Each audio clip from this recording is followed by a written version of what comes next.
Hello दोस्तों, library of knowledge में आप सबका एक बार फिर से स्वागत है। दोस्तों, आज हम बात कर रहे हैं पश्चिम बंगाल के इतिहास के बारे में और बंगाल के एक ऐसे राजा के बारे में जिनके बारे में शायद बहुत कम लोग ही जानते हैं। हम बात कर रहे हैं पश्चिम बंगाल के एक बहुत ही प्रतापशाली राजा महाराजा प्रतापादित्य के बारे में, जिनका जन्म 1561 में बंगाल के एक कुलीन कायस्थ जमींदार घराने में हुआ था। ये बंगाल के सबसे प्रतापशाली राजाओं में से एक हुआ करते थे और भारतीय उपमहाद्वीप के बंगाल क्षेत्र पर 12 भूइया के सबसे प्रमुख लोगों में से एक थे। उन्होंने बंगाल में एक हिंदू राज्य में अपना शासन कायम किया था, जिसके पश्चिम में नदिया, उत्तर 24 परगना और दक्षिण 24 परगना के जिलों को भी शामिल किया गया था और साथ ही साथ उत्तर में कुशाल जिले से आधुनिक बांग्लादेश में विस्तार किया गया और बाद में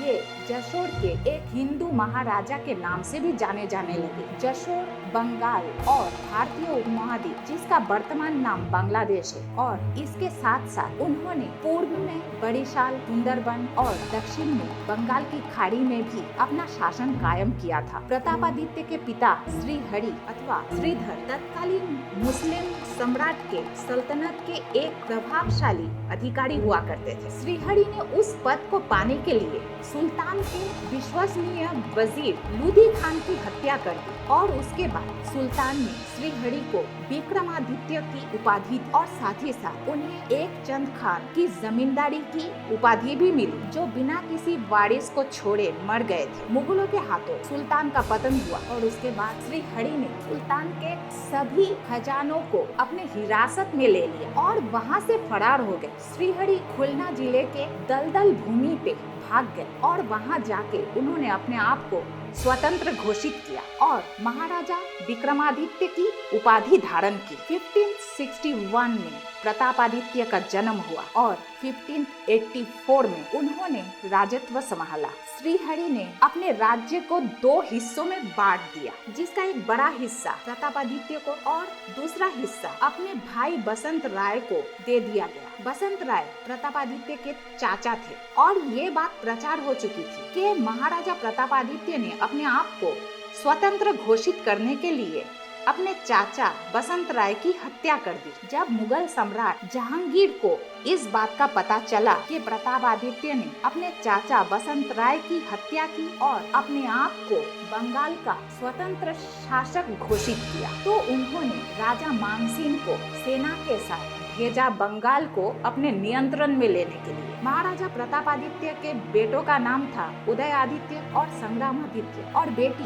बिंदुमती और उनकी पत्नी का नाम था शरद कुमारी नाग। महाराजा प्रतापादित्य ने मुगलों के साथ मित्रता करने के लिए अपने दूत शेख बेदी को और अपने छोटे बेटे संग्रामादित्य को उपहार समेत मुगल सूबेदार इस्लाम खान के पास भेजा। 1608 राजकुमार संग्रामादित्य को इस समझौते के लिए एक बंधक के रूप में भेजा गया था और बाद में सन 1609 में अतराई के तट पर खुद व्यक्तिगत रूप से प्रतापादित्य ने सूबेदार इस्लाम खान के साथ मुलाकात की। महाराज प्रतापादित्य इस बात से सहमत हो गए कि अपने राज्य में वापस लौटते ही तुरंत वो अपने छोटे बेटे संग्रामादित्य के साथ 400 वार बोट्स इत्तिमान खान की मदद के लिए भेजेंगे और खुद 20,000 पाइक्स और 1000 घुड़सवारों के साथ अरियल खान नदी के किनारे से आगे बढ़ेंगे और 100 वार बोट्स श्रीपुर भेजा जाएगा मूसा खान की संपत्ति पर हमला करने के लिए। उस समय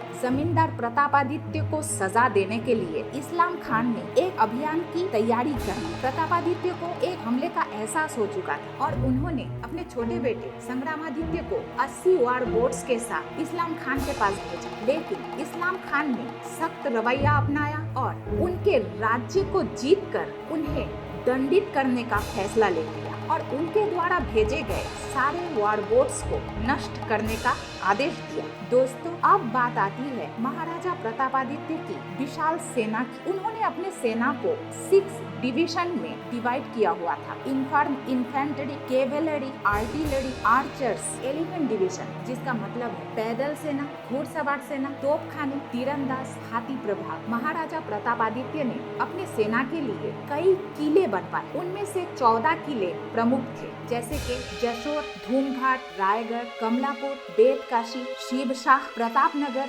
शालीखा, मातला, हैदरगढ़, अड़ीकाकी, मनी, रायमंगल और चक्षड़ी और वर्तमान कोलकाता में और उसके आसपास प्रतापादित्य ने लगभग 7 किले निर्माण किए थे। महाराजा प्रतापादित्य ने अपने शासन काल में अपनी सेना के लिए थाली अथवा ढाल लोक नृत्य का प्रचलन करवाया था। ऐसा माना जाता है कि जंग जीतने के बाद राजा की सेना अपनी तलवारों के साथ नाचने लगते थे और अगली लड़ाई के लिए वो खुद को तैयार करते थे। कगार घाट लड़ाई के अंत में मुगलों ने एक छोटी सी जीत के बावजूद भी एक षड्यंत्र की पेशकश की। दोनों पक्ष इस लड़ाई से थक चुके थे और महाराजा प्रतापादित्य ने घियास खान के सामने आत्मसमर्पण कर दिया और वो उन्हें ढाका में इस्लाम खान के पास ले गए। महाराजा प्रतापादित्य को जंजीरों में जकड़ लिया गया और उनका राज्य समाप्त कर दिया गया। महाराजा प्रतापादित्य को ढाका में ही बंदी बना के रखा गया था